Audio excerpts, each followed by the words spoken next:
ನಮಸ್ಕಾರ ರೀ ಶರಣರಿಗೆ. ನಾವೀಗ ಮಲ್ಲಾಪುರದ ಮಲ್ಲಯ್ಯನ ದರ್ಶನಕ್ಕೆ ನಾವು ಬಂದೀವಿ. ನೋಡ್ರಿ, ಮಲ್ಲಾಪುರದ ಮಲ್ಲಯ್ಯನ ದರ್ಶನ ಬಹಳ ವಿಶೇಷತೆಯಿಂದ ಕೂಡಿದೆ. ಇದೊಂದು ಭವ್ಯವಾದ ಮಂದಿರ ಇದೆ. ನಾವು ಪ್ರದಕ್ಷಿಣೆಯನ್ನು ಹಾಕಬೇಕಾದ್ರೆ ಇಲ್ಲಿ ನೂರಾರು ವರ್ಷಗಳ ಇತಿಹಾಸವನ್ನು ಸಾರುವ ಪ್ರತಿಯೊಂದು ಕಲ್ಲಿನ ಕಂಬಿನಲ್ಲಿ ಒಂದು ವಿಶೇಷತೆ ಇದೆ. ಪ್ರತಿಯೊಂದು ಕಲ್ಲು ಕೂಡ ಒಂದೊಂದು ವಿಶೇಷತೆಗಳ ಆಗರವಾಗಿದೆ. ಸೊ ನಾವೀಗ ಪ್ರದಕ್ಷಿಣೆಯನ್ನ ಮುಗಿಸ್ಕೊಂಡು ನಾವು ದೇವರ ದರ್ಶನಕ್ಕೆ ಒಳಗೆ ಬಂದ್ವಿ. ಈಗ ಆರತಿಯನ್ನು ನಡೀತಾ ಇದೆ.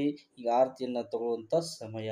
ಸೊ ಈ ಆರತಿಯನ್ನು ನಾವೀಗ ತಗೊಂಡು ಭಕ್ತಿ ಭಾವದಿಂದ ದರ್ಶನವನ್ನು ಪಡೆದು ನಾವು ಪುನೀತರಾದವು. ಸೊ ಇದನ್ನೆಲ್ಲ ನಾವು ಮುಗಿಸ್ಕೊಂಡು ನೆಕ್ಸ್ಟ್ ನಾವು ಇಲ್ಲಿ ಅನ್ನಪ್ರಸಾದವಿರುತ್ತೆ. ಈ ಅನ್ನಪ್ರಸಾದಕ್ಕೆ ನಾವು ಕೂಡ ಹೊಂಟ್ವಿ. ಸೊ ಅನ್ನಪ್ರಸಾದವನ್ನು ನಾವು ಭಾಳ ಆತ್ಮೀಯ ಆನಂದದಿಂದ ನಾವು ತೊಗೊಂಡಿವಿ. ಶೀರಾ, ಅನ್ನ, ಸಾರು ಎಲ್ಲ ಇತ್ತು. ಇದೆಲ್ಲ ಪ್ರಸಾದ ತೊಗೊಂಡು ನಾವು ಭಾಳ ಖುಷಿಯಾದ್ವಿ. ನೀವು ಬನ್ನಿ.